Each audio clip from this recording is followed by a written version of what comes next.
जय हिंद दोस्तों, स्वागत है आपका हमारे और आपके प्यारे सी यूट्यूब चैनल 92 एड्यू पर। आज हम आपके लिए मैथ का एक और नया टॉपिक लेकर आए हैं और आज का हमारा टॉपिक है लंबकोणीय संच्छेदियाँ, ऑर्थोगोनल ट्रैजेक्टरीज। ये है आज का हमारा टॉपिक। तो ये वाले जो सवाल हैं वो बहुत ही छोटे होते हैं, बहुत ही सिंपल सवाल होते हैं। बस इनके लिए देखो, अगर कार्तीय समीकरण आए, अगर कार्तीय समीकरण आए तो उसमें आपको dy बाई डी एक्स की जगह minus D X by D Y कर देना है। और अगर वक्र अगर ध्रुवी आए तो उसके लिए आपको आर डी थीटा बटे डी आर की जगह माइनस डी आर बटे आर डी थीटा। बस ये दो काम आपको करने हैं। ध्रुवी वाला भी एक आपको सवाल बताएंगे और कार्तीय वाला भी आपको सवाल बताएंगे। बस आपको ये चीज़ करनी है लंबकोणीय संच्छेदी ज्ञात करने के लिए। तो चलिए अब इसके सवाल करते हैं। बहुत ही सिंपल सवाल होते हैं। चलिए सवालों की तरफ बढ़ते हैं। ये हमारा सवाल। तो सबसे पहले हमारा काम D Y by D X ज्ञात करना। तो चलिए अब D Y by D X ज्ञात करते हैं। ये कैसे ज्ञात करेंगे, इसे इस तरफ ले जाओ, मतलब X cube upon Y square बराबर ए। कोई दिक्कत? इसे हम सिंपल इस तरफ ले गए हैं, बटे में ले गए हैं, बराबर ए। हमने बराबर ए इसलिए किया क्योंकि अगर हम इसका डिफरेंशियल करेंगे तो ज़ीरो आ जाएगा, इसलिए हमने बराबर ए कर दिया है। अब इसका डिफरेंशियल करो हर अंश के, तो हर गुणे अंश का अवकल गुणांक माइनस अंश गुणे हर का अवकल गुणांक बटे हर का वर्ग। यहाँ तक कोई दिक्कत? बराबर ज़ीरो। ठीक है, इसे उस तरफ ले जाओ तो 3x² Y square minus 2x cube Y D Y by D X equal to zero. इसे हम यहाँ गुणे में ले गए, ज़ीरो गुणे में ले जाओ तो ज़ीरो ही आ जाएगा। अब पक्षांतर कर दो, ये माइनस प्लस में है तो उस तरफ माइनस में चलाएगा, माइनस माइनस प्लस हो जाएगा, और ये गुणे में है तो बटे में चला जाएगा। मतलब D Y by D X equal to 3x² Y square upon 2x cube Y, ऐसा आएगा अपना D Y by D X. अब मैंने क्या बताया, कार्तीय रूप के लिए D Y by D X की माइनस डी एक्स बटे डी वाई कर दो। तो कैसे करना है अपन को लिखना है लंबकोणीय संच्छेदी के लिए। लंबकोणीय संच्छेदी के लिए कैसा लिखना है, D Y by D X equal to minus D X by D Y. बस लंबकोणीय संच्छेदी के लिए अपन ने शर्त लगा दी। अब माइनस डी एक्स बटे डी वाई इजक्वल टू क्या मान है, 3x² Y square 3x² Y square upon 2x cube Y. ये है अपना मान। ये 3 थोड़ी और अच्छे से, हाँ ये है अपना मान। अब आपको इंटीग्रेशन कर देना है सिंपल। इसे थोड़ी और हम छोटा कर लेते हैं। तो दो घात से इससे ये 3 घात गई, मतलब x बस बचा। 2 घात से 2 घात चली गई, x बस बचा। और ये 1 घात से ये 1 घात गई, y भर बचा। मतलब माइनस डी एक्स बटे D Y equal to 3y बटे 2x। ठीक है, सही है यहाँ तक। अब ले जाओ भैया, x वाले अलग कर लो, y वाले अलग कर लो। तो minus 2x D X equal to 3y D Y. अब इंटीग्रेशन दोनों तरफ का समाकलन करने पर, दोनों का इंटीग्रेशन करने पर, तो integration minus 2x D X equal to integration 3y D Y. इसका 2x² upon 2 equal to 3y² upon 2 plus C. Integration में अपन सी लगाते हैं, एक कांस्टेंट लगाते हैं। अब इसमें अपन 2 का गुणा कर दे। जैसा आपको सिंपल सरल रूप और सरल बनाना, यहाँ तक आपको उत्तर सही है, यहाँ तक आप कर देंगे तो बिल्कुल सही है।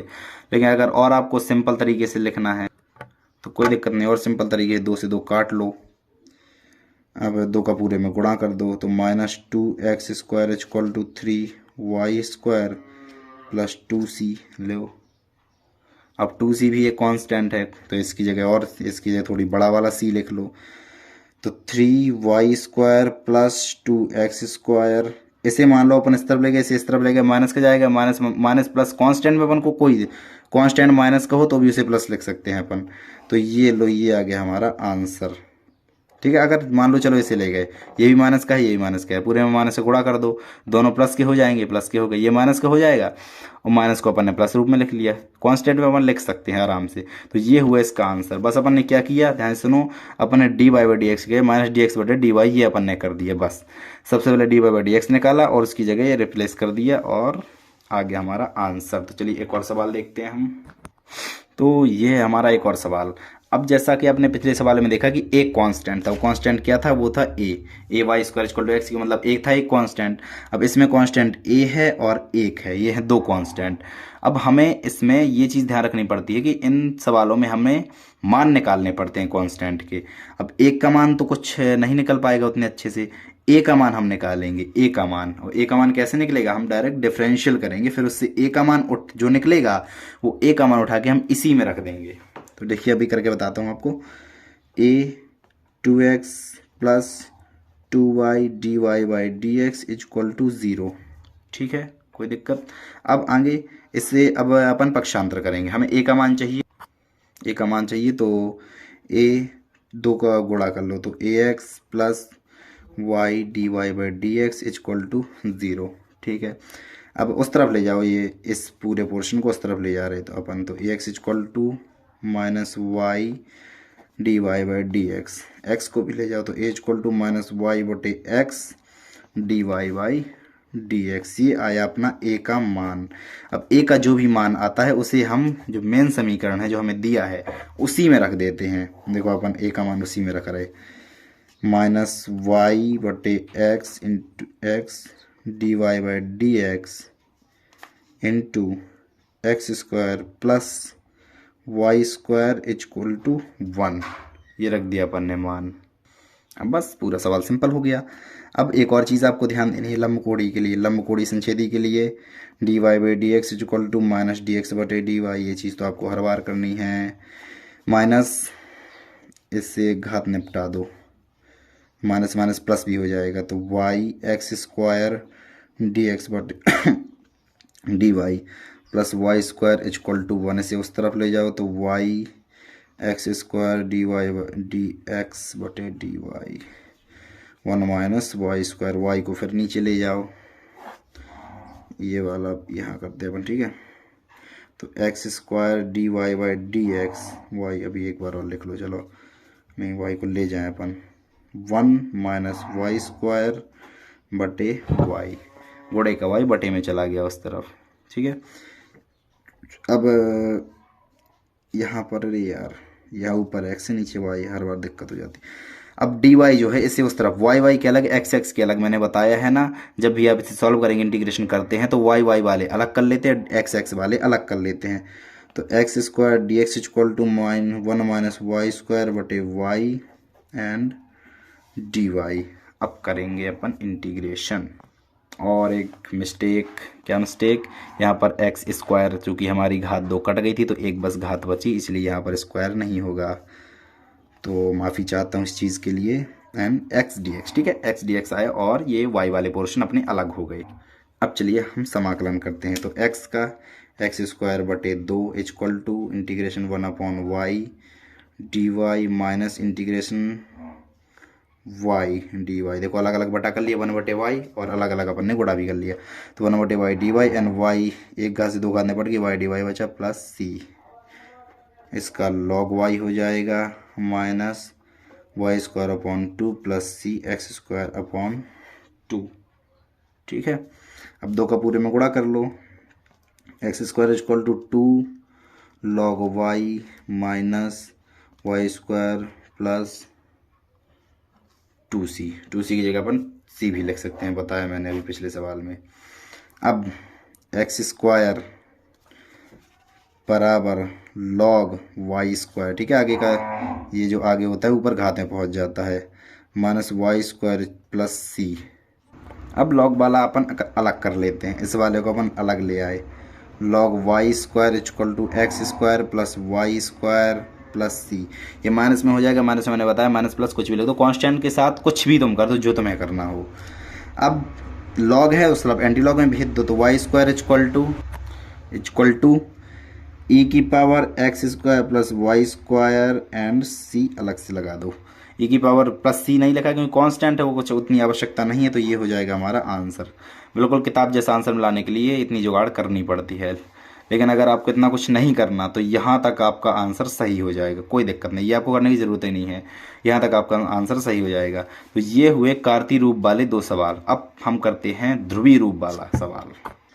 हाँ, तो ये रहा हमारा तीसरा सवाल। और ये वाला सवाल हमारा लास्ट सवाल है। ये सवाल है ध्रुवीय रूप वाला।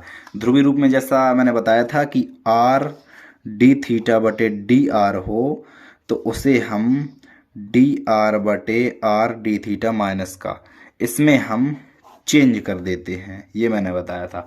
तो ऐसा अपन करेंगे इस वाले सवाल में। तो चलिए अब सवाल के सॉल्यूशन तरफ बढ़ते हैं हम। सबसे पहले ध्यान दो क्या चाहिए हमें, डी थीटा बटे डी आर। ठीक है, अब अगर हम डी आर बटे डी थीटा निकाल लें, उल्टा कर दें, डी थीटा बटे डी आर निकल आएगा, तो वही चीज़ हम करेंगे। डी आर बटे डी थीटा निकालें, मतलब थीटा के साथ सापेक्ष इसका डिफरेंशियल करेंगे। ए हमारा सेम बाहर निकल आएगा। ए 1 माइनस कॉस थीटा, 1 का तो 0 हो जाएगा, कॉस थीटा का माइनस साइन थीटा, और माइनस माइनस प्लस हो जाएगा, मतलब ए साइन थीटा, ऐसा आएगा कुछ। डी आर बटे डी थीटा का मान ऐसा आएगा। अब अगर डी थीटा बटे डी आर करना है तो 1 अपॉन ए साइन थीटा। ठीक है, अच्छी बात है। और एक और चीज़ अपन को चाहिए ए का मान। मैंने बताया ना, अगर कांस्टेंट है तो उस कांस्टेंट की वैल्यू निकालनी पड़ती है, तो एम्प्लाइज करके ए का मान ए इस तरफ जाएगा। ए बराबर 1 बटे साइन थीटा डी आर बटे डी थीटा। ए का मान जो है वो मान हम इसी में रखेंगे, जो हमारी मेन इक्वेशन हमें दी जाती है उस वाले में ए का मान हम रखेंगे। तो ए का मान r equal to 1 upon sine theta 1 minus cos theta and d are बटे डी थीटा। ठीक है, समझ में आई बात। अब ये डी आर बटे डी थीटा को इस तरफ ले आओ, तो आर डी थीटा बटे डी आर बराबर 1 बटे sine theta and 1 minus cos theta. देख लो, आर डी थीटा बटे d r, r d theta बटे डी आर, इसकी जगह अपन इसे चेंज कर देंगे। तो जो चेंज करेंगे तो जैसा हमें करना है, जो भी ध्रुवीय रूप अपन को सॉल्व करना है, लंब कोणीय संच्छेदी ज्ञात करनी है, बस वो हमें तुरंत ज्ञात हो जाएगी। तो लंब कोणीय संच्छेदी के लिए हमें लिखना है, यहाँ पर डॉक्टर वाई राइटिंग बना रहा हूँ तो घबराओ मत। 1 माइनस डी आर बटे आर डी थीटा, ठीक है, बराबर 1 माइनस कॉस थीटा बटे साइन थीटा। अब इस वाले को हम थोड़ी ट्रिक लगा के सॉल्व करेंगे। वो कैसे को सॉल्व करेंगे, अगर हाफ डिग्री में हम तोड़ लें तो यहाँ से 1 गायब हो जाएगा। कैसे होगा, चलिए देखते हैं। अगर हम कॉस 2 थीटा वाला सूत्र लगा दें, 1 माइनस, ठीक है, ये 1 माइनस तो पहले से था, अगर 1 माइनस 2 साइन स्क्वायर थीटा लगा दें बराबर कॉस 2 थीटा, तो माइनस के अंदर गुणा हो गया माइनस, ये वाला माइनस प्लस हो जाएगा। 2 sine square theta by 2, theta by 2 लगाएं क्योंकि यहाँ पर 2 थीटा नहीं ओनली थीटा है, इसलिए थीटा बाई 2 लगाया। और ये आप सब कर चुके हैं, क्लास 12th में बहुत ऐसे सवाल थे। और साइन थीटा को 2 sine theta by 2 cos theta by 2, दोनों को हाफ डिग्री में तोड़ लिया, माइनस ये एक एक कट गए दोनों। अब ऊपर बचा 2 से 2 ही, चलो अपन थोड़ी और अच्छे से काट ले, 2 से 2 भी कट जाए, जब ये कटने के बाद फिर 2 से 2 कट जाएगा, और साइन थीटा बाई 2 से स्क्वायर जम हो जाएगा, तो ऊपर बचेगा साइन थीटा बाई 2 बटे कॉस थीटा बाई 2 बराबर टेन थीटा बाई 2। किसका मान निकला, माइनस टी आर बटे आर डी थीटा का मान, ये थोड़ी सॉरी माइनस डी आर बटे आर डी थीटा का मान, ये हमारे टेन थीटा बाई 2 हमारे पास निकल आया। अब हमें इंटीग्रेशन करना है, जैसा कि मैं पहले ही बता चुका हूँ, सिंपल इंटीग्रेशन करना है। चलिए अब इंटीग्रेशन करते हैं हम। अब देखो यहाँ पर आर और थीटा हैं, तो आर वाले अलग थीटा वाले अलग, तो ऐसे माइनस डी आर बटे r equal to tan theta by 2 into d theta, बस ऐसे अपन कर लेंगे। चलिए इंटीग्रेशन करते हैं। अगर इंटीग्रेशन हम ऐसे ही डायरेक्ट लगा दें तो प्लस लॉग सी, ठीक है, या लॉग सी 1 कुछ भी लिख दो, उससे कोई दिक्कत नहीं है, लॉग सी 1 लिख दो, ठीक है, किताब में ऐसे लिखा है लॉग सी 1 लिख दो। अब करना है अपन को गया इंटीग्रेशन, चलिए इंटीग्रेशन कर देते हैं। 1 बटे आर लॉग आर, इसलिए अपन ने लॉग लिया है, हम क्या बताए, हम कांस्टेंट के साथ कुछ भी कर सकते हैं, पूरा आँख है हमारे पास क्योंकि हम ही ने रखा है कांस्टेंट। 1 बटे आर लॉग आर, माइनस उस तरफ भेज दो पहले, तो डी आर बटे R integration minus ten theta by 2 D theta plus log C 1, ठीक है, लॉग आर 1 बटे आर का लॉग आर एंड माइनस, अब ध्यान सुनो हमें क्या करना है, टेन थीटा के पास टेन थीटा के अपने पास दो सूत्र हैं, एक होता है लॉग सेक थीटा, एक होता है माइनस लॉग कॉस थीटा। चूंकि माइनस पहले से है इसलिए हम माइनस बार लगाएंगे तो माइनस माइनस प्लस हो जाएगा, इसलिए हम लगाते हैं minus log minus minus plus हो जाएगा कॉस थीटा बाई टू। अब एक और चीज़ समझने वाली कि थीटा बाई टू है तो थीटा बाई टू का भी होगा, थीटा बाई टू का इंटीग्रेशन तो उसका हो जाएगा 1/2 बटे में उसी के n प्लस लॉग c1 तो बराबर लॉग बटे का 2 ऊपर आ जाएगा cos theta by two plus log c1 log r। ये अभी तक अब कर लिया। अब आगे देखते हैं, चूँकि दोनों लॉग लॉग हैं, अभी जो 2 है उसे स्क्वायर में ले जाएंगे तो बराबर log cos square theta by, बस ये सॉल्व करते जाओ, जहाँ तक सॉल्व हो जाए करते जाओ, ये कुछ ज़रूरी नहीं उतना ज़्यादा। अब लॉग 2 लॉग प्लस में है तो गुणा में हो जाते हैं, मतलब c1 और cos square theta by two log r, ये हो जाते हैं, बिल्कुल हो जाते हैं। और ये वाला जो सवाल है ये बहुत ज़्यादा मोस्ट है, जो 3 सवाल बताए उन तीनों में सबसे ज़्यादा मोस्ट है ये वाला सवाल, इसलिए ये वाला थोड़ी अच्छे से बता रहा हूँ। एंड देखो, अब देखो लॉग c1 कॉस स्क्वायर दोनों तरफ लॉग है, दोनों का लॉग चम हो जाएगा c1 cos square theta by two. ठीक है, यहाँ तक भी ठीक है। अब इसके बाद अगर हम 1/2 का मतलब 2 का गुणा और 2 का भाग कर दें c1 2 cos square theta by two, 2 का गुणा कर दिया 2 का भाग कर दिया, कोई दिक्कत नहीं, बिल्कुल नहीं, इतने में क्या दिक्कत होगी। अब अच्छी बात है, आगे देखते हैं। r 1/2 c1, एक बताया ना 1/2 c1, ये भी कांस्टेंट, तो इसकी जगह c अपन लिख सकते हैं, c2 लिख लो, कुछ भी लिख लो। चलो किताब वाले ने कांस्टेंट b लिखा है तो b लिख लो, ठीक है, कोई इतना ज़रूरी नहीं, कांस्टेंट कुछ भी लिख लो, इससे कोई ज़रूरी नहीं है अपन को। अब इसके अपन ने b लिख लिया and 2 cos square theta by two, आपने देखा था अभी, इसे अभी आपने सॉल्व किया है, इसका मान क्या आता है 1 प्लस कॉस थीटा। अगर सॉल्व देखो आपको करना है तो मैं बता देता हूँ अभी, वैसे ही अगर हमें इसका मान ये निकालना है तो देखिए कैसे निकालेंगे, 1 प्लस माइनस कर दो, 1 प्लस का 1 माइनस का 1, कोई दिक्कत, कट जाएगा, सेव आ जाएगा, plus 2 cos square theta by two. अब देखो, अब ये है काहे का, ये माइनस का है, 2 cos square theta by two minus 1 plus 2 cos square theta by two minus 1, ठीक है, कोई दिक्कत नहीं, इसे माइनस को अपन आगे ले गए हैं। अब 2 cos square theta by two का माइनस 1 का मान, इसका फॉर्मूला होता है कॉस 2 थीटा का, कॉस 2 थीटा का होता है, लेकिन अगर यहाँ थीटा बाई टू है तो कॉस थीटा का होगा, तो 1 प्लस कॉस थीटा, यहाँ से आया 1 प्लस कॉस थीटा, तो r बराबर b 1 प्लस कॉस थीटा, ये हो गया आपका आंसर। ये वाला सवाल बहुत मोस्ट है, इसलिए आप अच्छे से पढ़ लीजिए, और मेरे ख्याल से आपको वीडियो समझ में आ गई होगी। वीडियो समझ में आई हो, वीडियो देखने के लिए thank you so much. Video को लाइक करें और इस वीडियो को हम ये एंड करते हैं। Thank you so much, bye bye.